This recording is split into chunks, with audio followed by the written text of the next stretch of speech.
né? Fazer um reconhecimento das partes de um artigo científico que, por sinal, foi publicado numa revista de alta qualidade. Eu não sei se vocês sentiram isso, né? Mas quando as outras turmas também, o pessoal ficou bem encorajado, porque quando vê um artigo desse publicado numa revista de alto nível, que é muito factível, né, desenvolver para vocês, assim, eu acho que é muito realista, né, um artigo desse. Vários trabalhos no programa têm qualidade científica nesse nível do artigo, e eles conseguiram publicar numa revista de alto nível. Então, muitos falaram para mim, olha, eu me senti encorajado, viu, porque realmente eu assim, sempre imaginei que não seria possível, né, se eu publicar numa revista de alto nível, e a gente vê que isso pode ser uma realidade. Bom, então, a gente passou, então, a fazer esse reconhecimento nas partes, de todas as partes, e inclusive dos elementos em cada item, né, do artigo científico, começando pelo título, resumo, introdução, e aí foi, né, até chegar lá nas conclusões. Então, eu queria saber um pouquinho de vocês aqui, o que vocês perceberam de mais relevante, alguma coisa chamou a atenção para a gente debater e discutir agora nessa aula.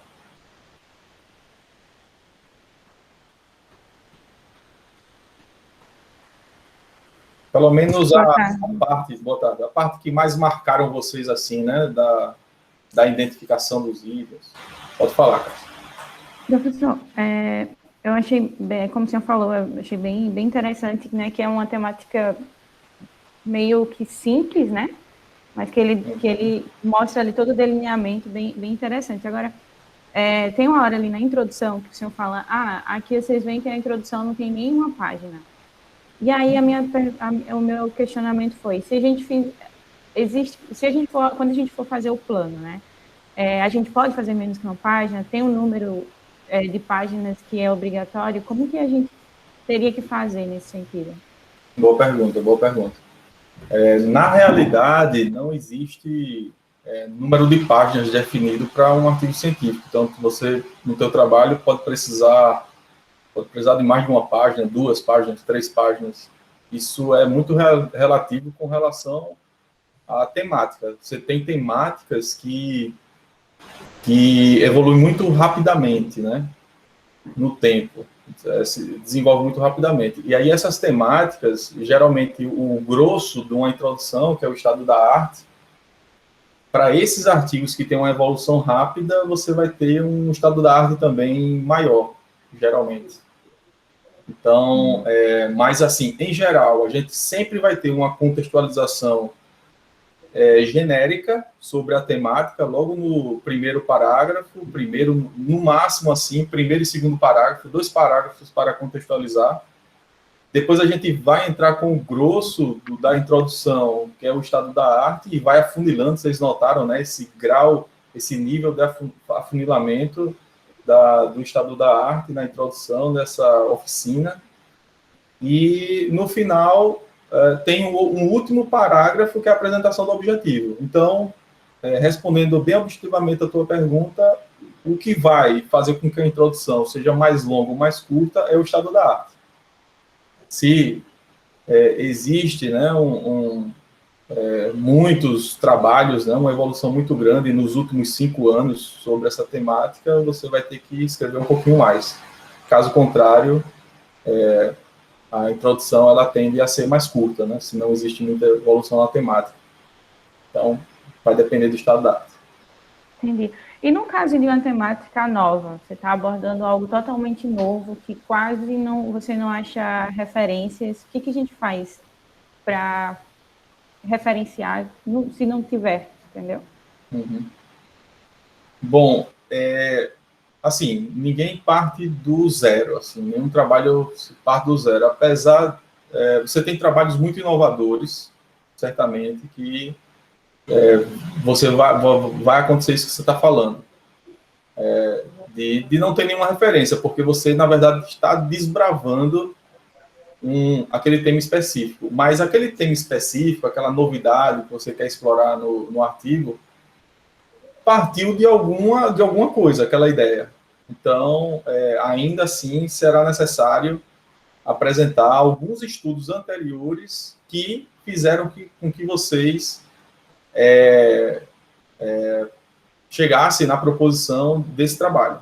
Então, isso é, assim, o estado da arte sempre vai acontecer de um grau menor, de um grau maior, mas mesmo quando o trabalho ele é muito inovador, certo? Então, Entendi. sempre vai ter. Uhum. E no caso, se eu tiver um material que foi desenvolvido por alguma instituição, e não é necessariamente um artigo, uma dissertação, se eu citá-lo, isso vai desmerecer, de certa forma, o meu trabalho? Boa pergunta. Você fala no caso de trabalhos que não sejam artigos científicos, que Exato, você quer citar. exato. Nesses casos, a gente sabe que, acho que eu comentei, né, também ao longo do curso aí nas videoaulas, que a gente deve evitar a citação desse tipo de trabalho. Por quê? Porque não são trabalhos que passaram por uma revisão por pares. Então, sempre vai existir artigos científicos que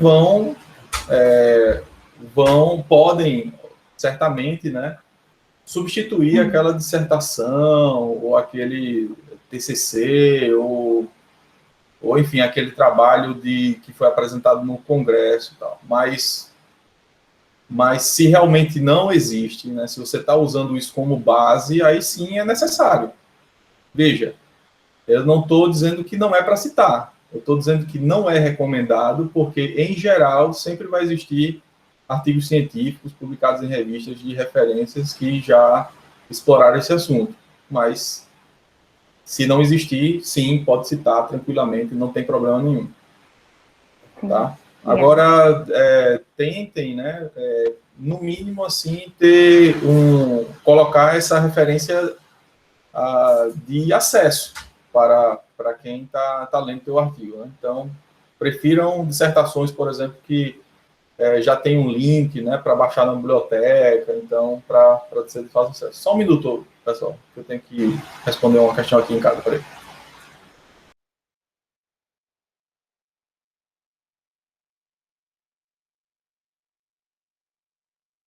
Eu vou pedir para vocês aqui 2 minutos, eu vou ter que me transferir para outro quarto aqui, que vão fazer manutenção aqui nesse quarto. Peraí.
O pessoal de volta. Estão me ouvindo aí?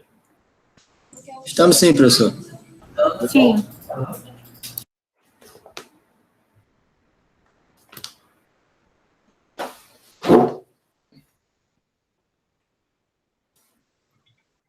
Ô, professor, boa tarde. Tá. Aproveitando a fala da Cássia, eu comecei, eu já estou fazendo algumas pesquisas, né, para a dissertação. Uhum. O artigo, na verdade, estou pensando em fazer os dois, porque a minha orientadora, ela é muito pelo método tradicional. Aí, enfim, tem algum, principalmente os conceitos básicos. A gente, por exemplo, eu encontrei um material bem bacana no site da UFSCar, né? UFSCar, não sei como se pronuncia, mas enfim, né? Que é a Universidade de São Carlos, São Paulo.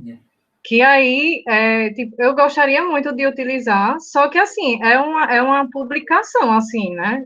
Tipo, não tem, não é um artigo, não é uma dissertação, entendeu? É conceito básico, entendeu? E aí, isso daí a gente termina aqui porque não, é difícil de encontrar certas coisas assim, né? Em artigos, dissertações, seja lá onde for. Às vezes é muito complicado de você pegar essa base, entendeu? Para você levar para o seu artigo, seja ele, assim, pequenos textos só para embasar, argumentar, justificar, entendeu? A sua temática abordada. Concordo, porque aí no caso são mais conceitos, né, gerais sobre a temática. Eu não sei se você está pensando em levar esses textos aí para o item de revisão bibliográfica ou é para introdução. Mas se você está pensando em colocar na revisão bibliográfica, não tem problema nenhum, até porque esse item muito provavelmente não vai ser utilizado para o artigo científico, né, no momento que você for escrever. Então, eu não vejo problema para um plano de dissertação você querer fazer um item, né, um item de revisão bibliográfica, para dar essa base para a banca ou para quem for ler depois teu plano, tá? Mas, assim, já fica assim, também consciente, né, que vai ser muito difícil você pegar esses textos, né, e aproveitar para o artigo. Então, muito provavelmente você vai ter que usar essa base de forma que você argumente e sustente, né, todas as ideias, né, para justificar o objetivo do teu trabalho, né? O estado da arte ele serve para isso, é a justificativa do objetivo do trabalho. Mas as partes conceituais elas podem ser enquadradas nesse tópico de revisão bibliográfica. Então, pode explorar, né, como não tem problema, até na última aula eu mostrei para vocês, né, um modelo de plano de dissertação, onde o tópico ele estava lá, revisão bibliográfica, que é opcional. Né? Então, é opcional, então você pode sim ter o tópico e apresentar ele no plano. Tá? Agora, por exemplo, quando você for fazer a sua apresentação, mesmo, né, para a banca, eu sugiro evitar de apresentar o tópico. Eu sugiro. Não sei se eu já contei essa história aqui, mas eu estava ainda como aluno de mestrado no IPH e estava tendo uma banca de drenagem urbana, então uma defesa, né, de plano de dissertação também, e uma banca altamente qualificada, só tinha referência, assim, participando, os membros da banca. Então, aconteceu do aluno dedicar muito tempo em conceitos de drenagem urbana, básico, para uma banca que sabe muito do tema. Então, aquilo ali não é nenhuma novidade para eles, né? Então, o interesse da banca é saber o que o aluno quer fazer. Qual é a sua proposta? Porque isso aqui eu já sei. Então, até aconteceu um fato engraçado de um membro da banca se levantar e interromper a defesa e falar, o que é que você está pensando e está fazendo aqui? A gente já sabe de tudo isso. Passa para frente, por favor. Então, eu, assim, não é Não é obrigatório, né, o item de revisão bibliográfica, é opcional, mas ele é um tópico interessante, né, para quem não está muito ambientizado com a temática, né. Pode ter certeza que esse tópico ele não está sendo escrito para a banca. Você não está escrevendo para a banca. Você está escrevendo para alguém que um leigo que quer ter esses conhecimentos para saber um pouquinho mais do seu trabalho, né? Então, esse é o objetivo da revisão bibliográfica, assim, o tópico, né? Mas para a banca, que é o foco do plano de trabalho é a banca. Qual o público-alvo? O público-alvo é a banca. Então, por isso que ele é opcional. Beleza?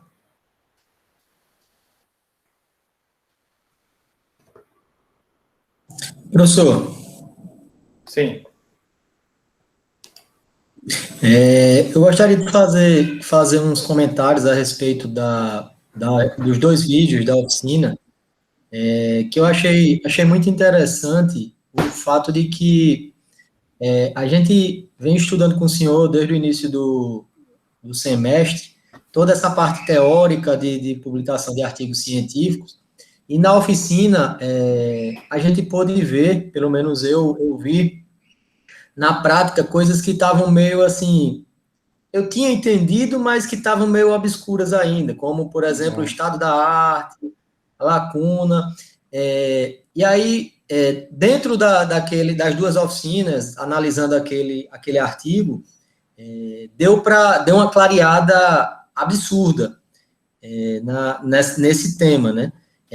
Se eu pudesse dar uma sugestão, se possível, não sei qual é, sem querer interferir na sua programação, se na semana que vem, que é a última aula que antecede a prova, o senhor pudesse trazer um artigo para a gente, claro, mais curto, porque eu sei que é longo essa análise, e para que a gente pudesse junto dar uma analisada, se pudesse fazer isso, eu acredito que seria muito bom, tanto como revisão, como também para um exercício até para o nosso plano de TCC, ou o plano de dissertação. Muito boa ideia. Então, vamos fazer isso. Vamos, na próxima aula, aproveitar a nossa próxima aula para fazer não um trabalho, né? Só um exercício. Fazer um exercício, eu vou trazer um artigo científico e vocês vão ali, durante a aula, vão explorar e tentar fazer como eu fiz ali na oficina, identificação desses elementos, né? Vamos fazer isso, então. Semana que vem a gente acho que a gente vai ganhar bastante. Então, eu vou tentar pegar também um artigo, né, também bem na interface entre recursos de saneamento, como foi esse da oficina, e a gente pode fazer, sim, esse exercício. Não vou considerar ele como um trabalho, não, tá bom? Professor, a nossa avaliação, ela vai ser dentro nessa mesma pegada do que foi a oficina, da gente destrinchar ali o artigo e tal?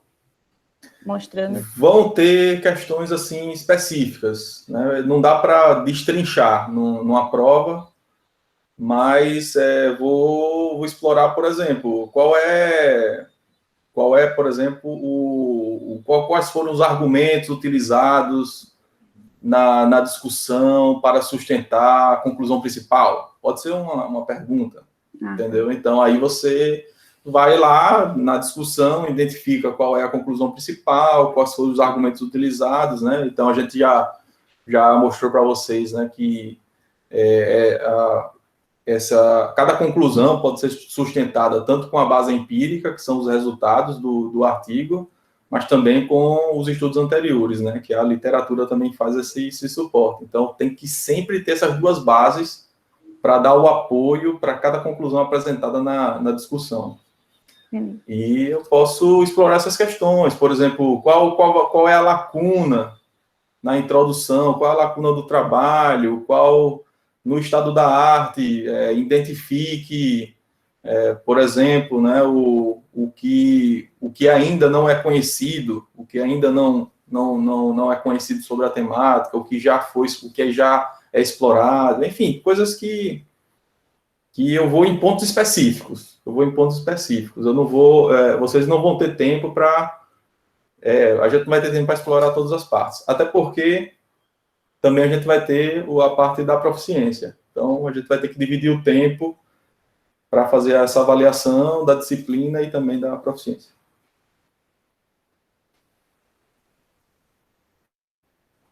Professor, serão quantas horas de avaliação?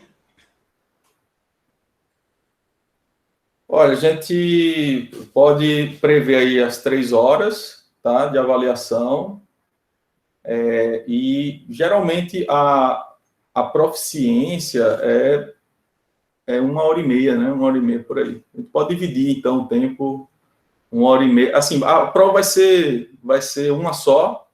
Eu vou colocar a proficiência e a parte de publicação de artigos científicos numa prova só, então vocês vão escolher qual a prova vai começar primeiro, então vocês vão ter 3 horas no total para desenvolver as 2 provas. Professor, Sim. Os artigos que a gente vai analisar, o senhor vai disponibilizar ou somos nós que vamos escolher? Não, os artigos eu vou fazer essa seleção, certo? E vou colocar no Moodle um artigo na área de recursos hídricos e outro na área de saneamento.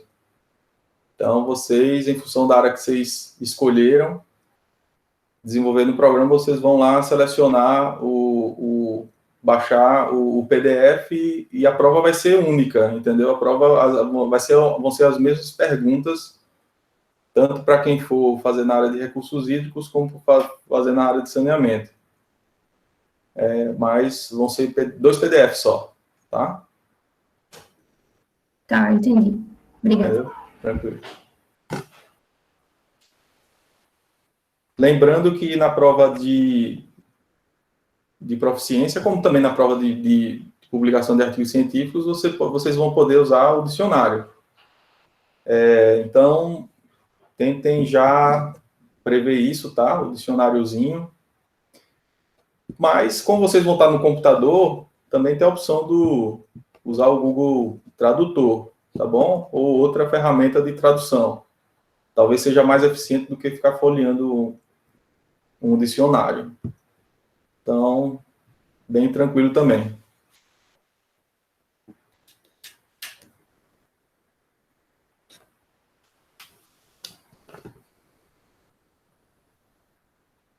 Sim, teve uma questão aqui no chat da Anne, perguntando se o plano será entregue 2 semanas após a prova. Exatamente. Então, a gente vai realizar a prova no dia 14, não é isso? 14.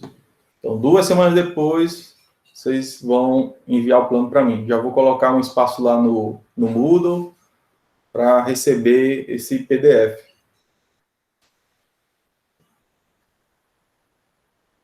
Alguma coisa vocês querem... Sim. Opa, já foi levantada aí, novamente, a questão do plano. Na metodologia desse trabalho que o senhor apresentou para a gente na oficina, ele dava um pouco dos resultados, né, na metodologia, como que ele tinha encontrado os resultados e tudo mais. O senhor até já comentou para a gente em algumas outras aulas, né, como que a gente, no caso, só para resumir a minha pergunta, no nosso caso, a gente colocaria os resultados que a gente tem a pretensão de obter na metodologia, certo? Isso, perfeito. Okay. Na metodologia, só os resultados que vocês vão utilizar para sustentar as conclusões. Basicamente é isso. Então, na metodologia, vocês precisam apresentar quais as ferramentas, quais as técnicas, quais foram as análises que foram feitas, exploradas para gerar os resultados que justificam as conclusões. Mas então, é justamente isso, se a gente ainda não tem resultado.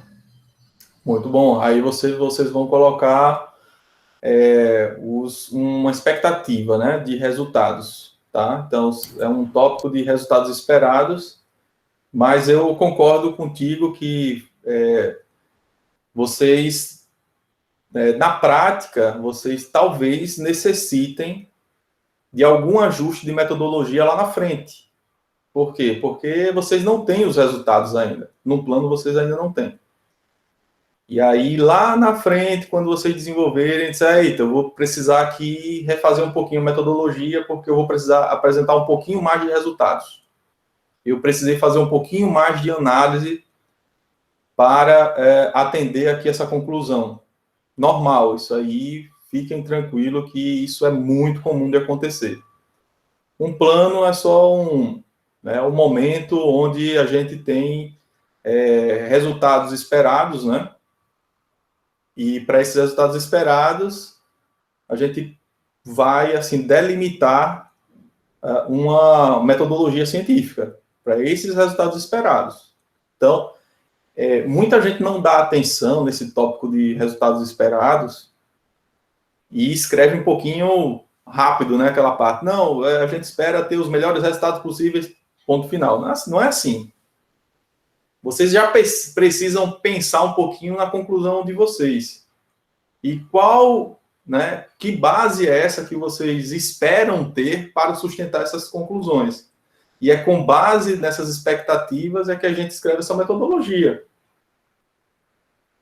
Então, não é uma coisa que está desconectada, certo? Então, vocês precisam explorar um pouquinho mais, recomendo explorar um pouquinho mais essa parte de resultados esperados aí para deixar isso bem amarradinho com a metodologia. Professor, então, no caso, essa parte dos resultados esperados seria na metodologia, não precisa a gente fazer um tópico a mais com resultados esperados, não é isso? Precisa fazer um tópico à parte, precisa sim. Okay. Inclusive está na sugestão do modelo, esse tópico exclusivo, né? Um tópico resultados esperados, que é diferente da metodologia. Então, vocês vão precisar sim separar. Agora vejam, né? A gente espera, as expectativas de resultados com relação a, como eu falei agora há pouco, né? Com relação às conclusões que vocês esperam ter também nesse trabalho que vocês vão fazer.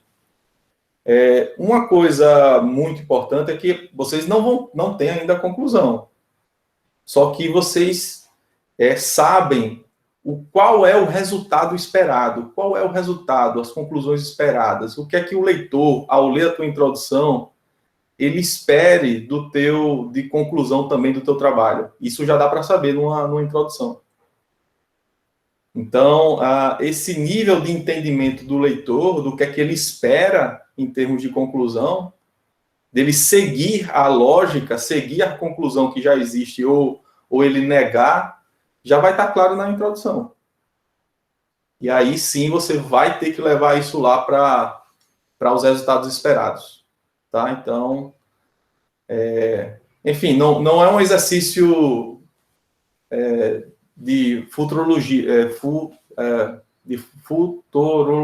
né? Então, você não vai fazer esse exercício de prever as coisas, mas de dar um entendimento para o leitor do que ele pode esperar como conclusão, do que ele pode esperar como um resultado e consequentemente, né, a metodologia vai ter que ser apresentada de modo a suportar esses resultados esperados. Então, tentem explorar bem, né, fazer bem essa associação, sabe, certo? Da metodologia com esses resultados esperados. Professor, no caso, quando a gente escolhe um tema, a gente já escolhe um tema também baseado nas expectativas daquele estudo, né? Então, é mais ou menos isso, né? São as expectativas de resultado para aquele determinado estudo, né? Exatamente. Você, com a base, né, que você tem na mão dos estudos anteriores, você já sabe, né, o que esses estudos, onde é que eles chegaram, qual o nível de conclusão que eles chegaram. E a partir disso aí, você também pode ter uma expectativa do seu resultado. Porque o teu trabalho, ele vai numa linha parecida com alguns trabalhos aí. Então, é importante elencar essas expectativas de resultados baseado, obviamente, né, nos anteriores. Isso aí tem que acontecer. Né? Agora, qual é o mais comum, né, da gente escrever no resultado esperados? É que os teus resultados, as tuas conclusões, elas vão seguir também, né, a alguma conclusão de um estudo anterior. Né? Agora, obviamente, como o teu trabalho ele se destaca dos anteriores por alguma característica, seja, sei lá, a bacia tem um clima diferente, ou eu participei de uma defesa agora há pouco, né? Um trabalho de assessoramento remoto, uso de imagens de radar. E aí foi bem interessante porque isso era um plano também, tá? Era um plano, e aí no plano se colocou o seguinte, né, que a área do estudo foi utilizada como justificativa para a inovação do trabalho, ou seja, queria se estudar uma classificação do uso e cobertura do solo usando essas imagens de radar, onde esse tipo de imagem já foi utilizado em outros trabalhos, e a expectativa é que para aquela área de estudo, que é uma região costeira, onde essa metodologia ainda não tinha sido aplicada para fazer classificação, é que essa metodologia também fosse adequada para aquela área. Então, qual é a expectativa? Qual é o resultado esperado? É que essa metodologia também dê um bom resultado para essas características. Mas aí tinha um ponto que aí eu levantei na defesa, que eu não vi no estado da arte dela.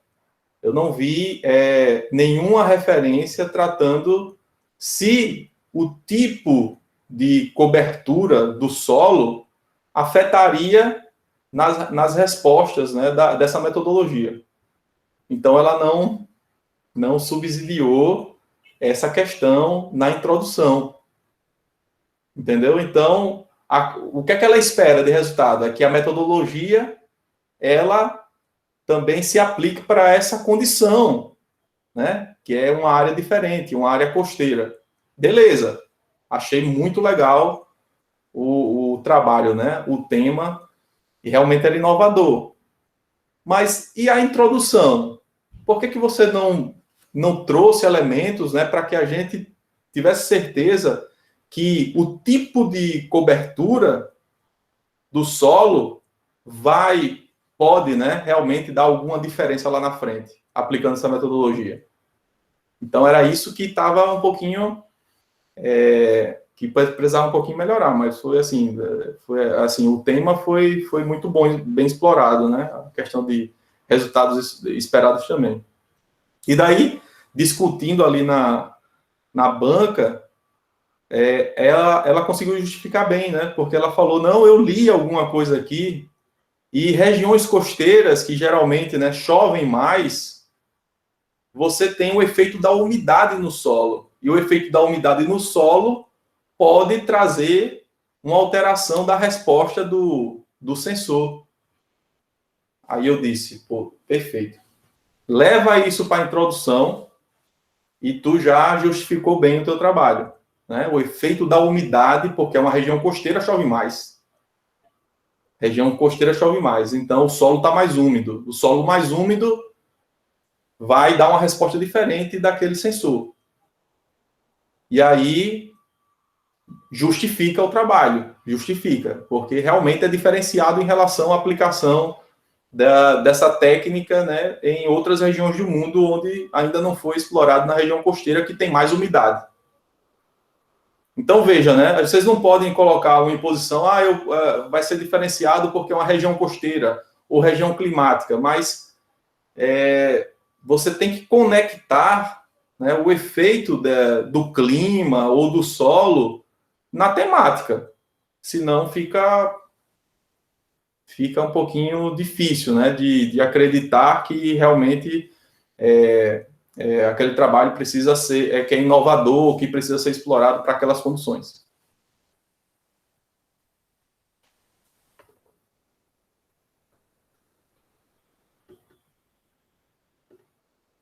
Muito bem, visualizem aí, viu? Quero que vocês pensem no trabalho de vocês. Eu estou dando um exemplo aqui, mas vocês têm que ir já pensando, no meu trabalho isso aqui se aplica, e eu vou justificar dessa maneira, assim que vocês têm que pensar, anotar aqui, ó, eu leio isso aqui e tal, vou usar esse argumento aqui para diferenciar dos outros trabalhos que eu li. É isso que esse exercício vocês têm que fazer, sempre. Professor, tem uma pergunta do Aleph bem interessante aqui no chat. Deixa eu abrir aqui.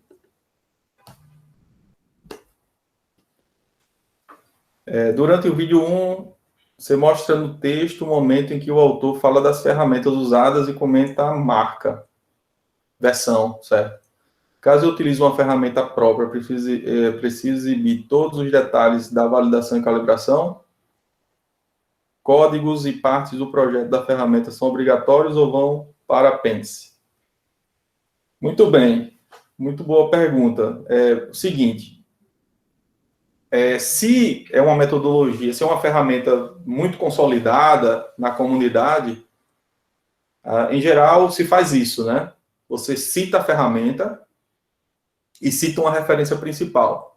A comunidade que já está acostumada com a ferramenta vai aceitar numa boa, né, aquela argumentação. No máximo, se é uma ferramenta muito consolidada, muito utilizada pela comunidade, no máximo você pode fazer uma descrição curta. Não cabe uma descrição longa de uma ferramenta que já é muito consolidada.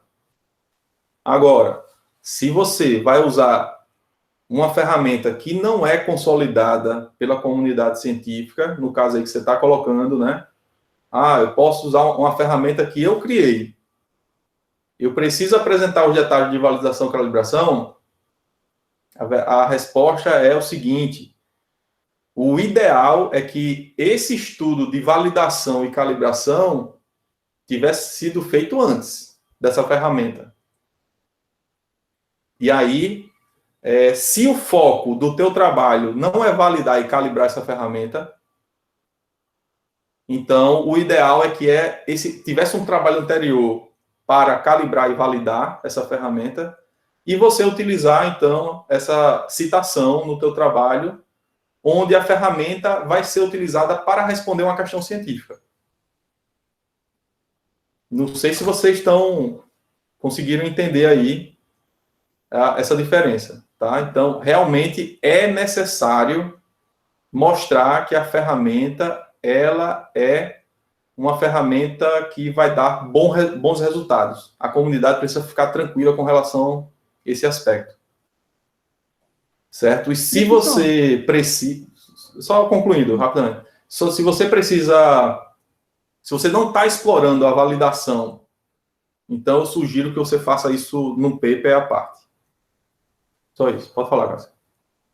Não, era ainda nessa temática aí. No caso, se ele tem o objetivo de ter as informações que esse equipamento ele vai fornecer, certo? E se eu construo um equipamento, por exemplo, pela dificuldade de aquisição dele ou de qualquer outra forma, mas aí se eu coloco em um órgão para, sei lá, mando calibrar, né? Tipo na ABSI, por exemplo, vou lá e mando calibrar. Eu tenho um equipamento calibrado, eu só não tenho um equipamento de loja. Então, se eu tenho a calibração dele, está atestada, meus dados não seriam válidos assim? Válidos, com certeza, absoluta. Seus dados seriam válidos, né? Então, e assim, pouca gente traz essa preocupação que você está trazendo nos artigos, né? Colocam, dizendo, eu usei o equipamento tal. Mas, em muitos artigos, a gente não vê qual é a precisão do equipamento, se ele já tem muito tempo de uso e necessitava de uma calibração. Isso é uma questão frequente durante o processo de revisão de artigos, né, para saber se o equipamento está bem.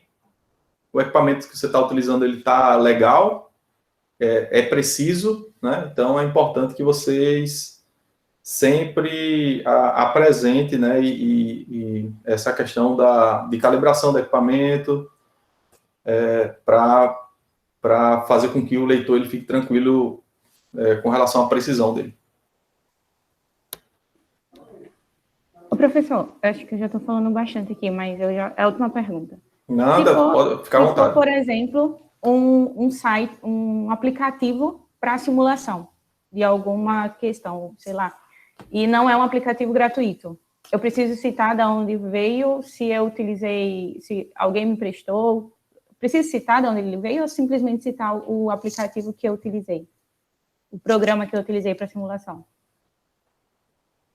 Precisa citar, sim, todos os programas, todas as ferramentas computacionais que vocês vão utilizar no trabalho de vocês precisam ser citadas. Então, como eu falei, se for uma ferramenta muito consolidada, o que você precisa fazer é só citar a principal referência e fazer uma descrição muito curta no teu trabalho, e já está suficiente. Mas sim, é necessário citar, sempre. Toda ferramenta consolidada e utilizada, conhecida pela comunidade, tem que citar a referência principal. A minha dúvida era com relação a essas ferramentas que não são gratuitas. Por exemplo, se eu tenho acesso a alguma ferramenta paga no meu ambiente de trabalho, eu posso utilizá-la. Eu posso simplesmente citar que eu estou utilizando essa ferramenta que ela é paga, ou eu preciso dizer de onde que ela veio devido à licença para uso? Boa questão. Não, você pode utilizar, sim, as ferramentas comerciais. E aí o que eu vejo muito assim nos artigos é que o pessoal não coloca de forma explícita que tem ou não licença. Por exemplo, o MATLAB é, assim, ele é uma ferramenta computacional, mas não é pública. Ela, né, comercial. Tem uma parte que é pública, mas tem vários toolbox lá que são comerciais. O que eu vejo é que o pessoal só faz a citação, diz, eu usei o toolbox tal do MATLAB, mas não tem uma... Agora, o que acontece? O que acontece muito é o seguinte, o MATLAB pode chegar e ver que o teu artigo utilizou e tu tá ligado a uma instituição de ensino ou profissional, né, ou técnica, e ele vai lá na base para ver se aquela instituição tem uma licença. E aí, quando não existe, o MATLAB pode chegar até entrar em contato com vocês. Olha, vocês aqui colocaram no artigo que estão usando o toolbox tal, mas vocês não têm licença para isso. Como é que vocês estão fazendo? E aí tem as penalidades, né? Tem penalidades específicas para isso.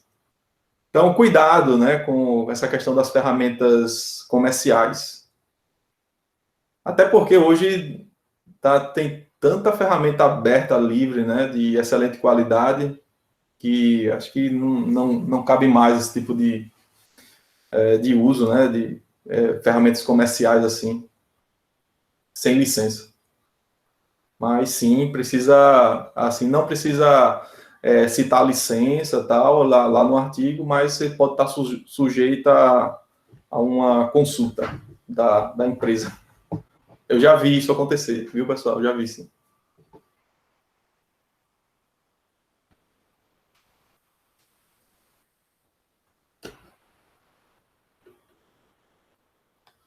Tudo bem? Alguém tem mais alguma questão sobre as oficinas?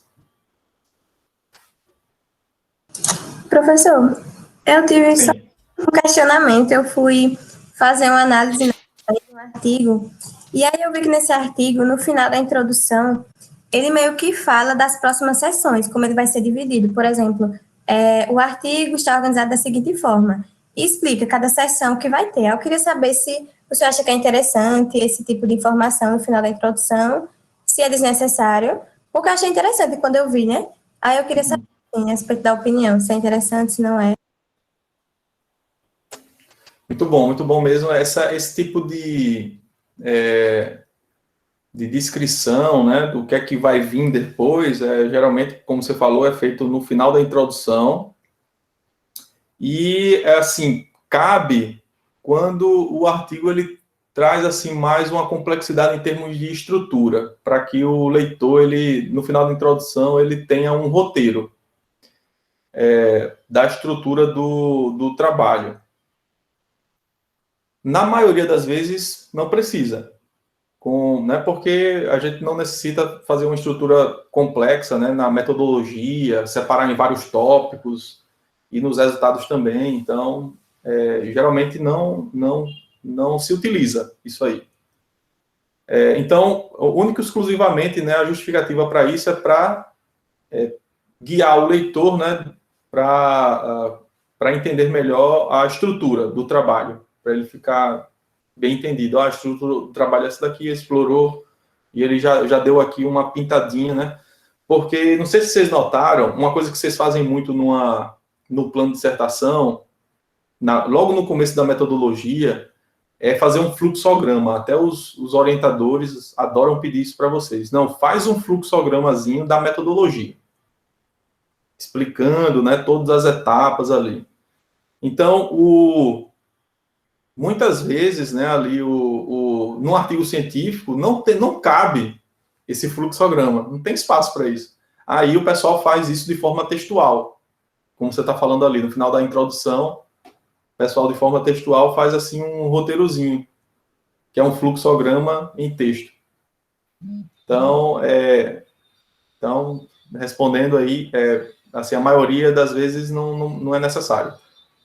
Mas se a estrutura do teu trabalho for complexa, e principalmente em termos de metodologia, viu, Rani? Principalmente em termos de metodologia, se existe uma complexidade de estrutura, aí cabe sim. Né? Várias etapas, assim, a metodologia tem um monte de etapa que o leitor precisa entender, aí cabe sim uma descrição no final da introdução. Mas sem o gráficozinho do fluxograma. No artigo científico, não. Na dissertação até pode. No plano, pode.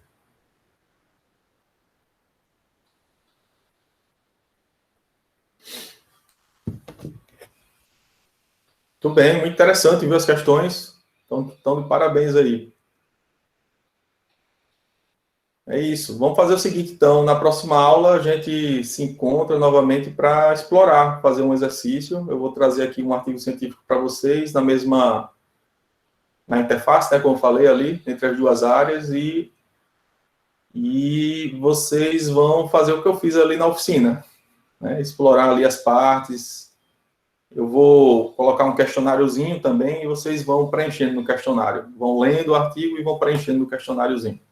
Mas, basicamente, vamos tentar explorar todas as partes, tá? Introdução, metodologia, resultados e discussão. Essas 4 aí, a gente vai explorar como exercício para a prova no dia 14, tá bom? É isso. Ô, professor, Oi, eu ia falar isso, eu esqueci, que em relação à aula 8, se eu não me engano, é a 8, Sim. pelo menos eu não sei, né? Eu tive a impressão de que congelou a apresentação e você estava comentando sobre as sessões de um artigo. E aí, assim, eu gostaria de saber se você poderia verificar isso e caso você possa nos enviar esse artigo, entendeu? Para a gente conseguir visualizar melhor essas observações e comentários que você fez durante. Eu não sei se os outros colegas notaram, mas assim, eu percebi isso, entendeu? Na aula de 8, redação? se eu não me engano. Na aula 8? Isso. Tá, vou dar uma olhada. Não sabia. Aí, assim, eu não sei, né? Posso estar errada, não sei. Eu tive essa impressão, porque você fala, né, de alguns trechos e tal.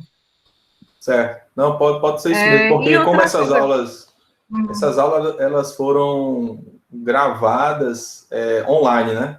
Tem uma turma, né, assistindo essas aulas. Aí acontece muito da conexão tá ruim, o vídeo, a apresentação travar e só gravar a fala, né? Pode acontecer. Eu vou dar uma olhada, é a aula 8, né? Depois eu dou uma olhada para ver se tem algum ponto travado aqui. Isso. E outra coisa que eu queria saber é em relação durante o mestrado, em relação a artigos, a gente, no caso, para substituir a dissertação, a gente teria que produzir apenas um artigo e submeter a uma revista. Como é que seria nesse sentido? Isso que eu fiquei em dúvida e, né, eu queria saber mais sobre isso. Tá, em relação à quantidade. Bom.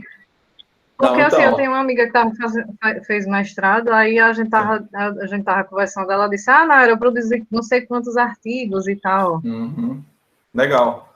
Não é obrigado só um não, viu? Vocês podem produzir o quanto vocês quiserem. Até melhor para todo mundo, né? Quanto mais artigos, melhor para todo mundo. Agora, vamos dizer esse cenário. O comum é só um artigo, tá? O cenário é que você tem mais de um artigo. E você agora vai fazer a sua dissertação em formato de artigo. Como é que você vai fazer isso? Então, é muito parecido com as teses em diversos programas de pós-graduação fora do país. Como é que eles fazem? Eles vão ter uma introdução geral da temática, explorando, né, o que foi explorado lá nos 2 artigos. Um capítulo de desenvolvimento. O capítulo de desenvolvimento, na verdade, vão ser os 2 artigos, tá? O artigo 1, o artigo 2. Então, eles se transformam, os artigos se transformam em capítulos. E aí, o conteúdo dos artigos, eles vão dentro do capítulo. Né? Eles vão dentro do capítulo lá. E, no final, vai ter uma conclusão que é geral para os 2 artigos que foram explorados. Por quê? Porque a dissertação, todo trabalho acadêmico validado, né, pelas bibliotecas nas universidades, precisam desses 3 tópicos. A introdução, o desenvolvimento e a conclusão. A diferença é que no desenvolvimento você vai substituir por 2 capítulos, né, que são os 2 artigos. E aí você vai ter lá, dentro de cada capítulo, você vai ter introdução, você vai ter metodologia, você vai ter resultados, discussão e a conclusão daquele capítulo. É muito parecido. Em teses e dissertações fora do país, quando o artigo ele já é quando ele já está publicado, se faz assim uma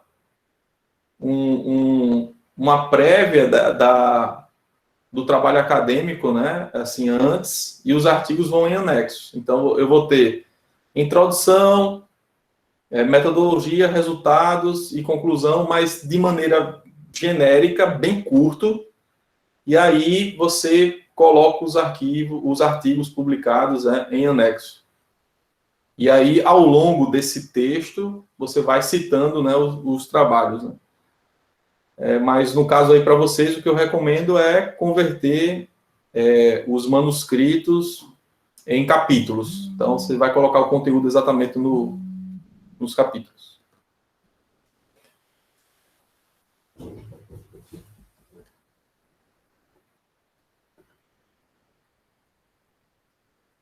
Beleza, então, pessoal. Então, semana que vem a gente se encontra, essa hora, na segunda-feira, e a gente faz o exercíciozinho e no dia 14 a gente faz a avaliação. Tá bom? Valeu aí, boa semana a todos, um abraço, tudo de bom. Tchau, tchau. Valeu. Tchau, professor, até mais. Tchau. Tchau, tchau. Tchau, tchau.